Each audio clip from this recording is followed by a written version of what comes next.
Kami na mga nagsipagtapos ay taos-pusong nangangako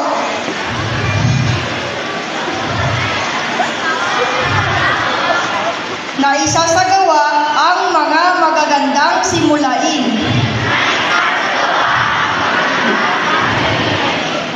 na ikinintal sa aming isipan ng aming mga magulang at mga guro.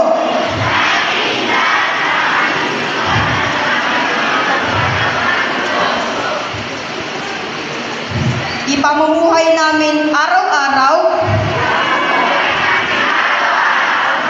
ang mga katangian ng isang marangal na mamamayan.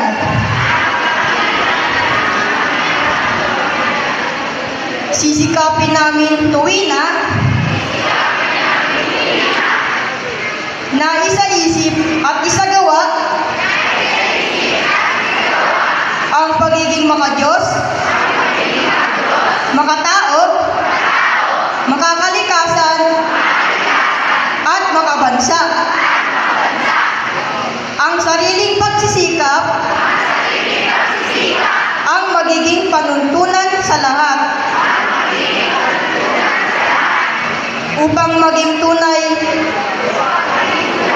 na kapaki-pakinabang na mamamayan ng ating bayan.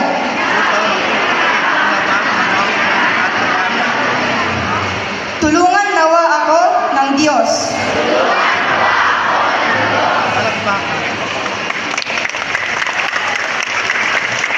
Salamat, graduates. Manatili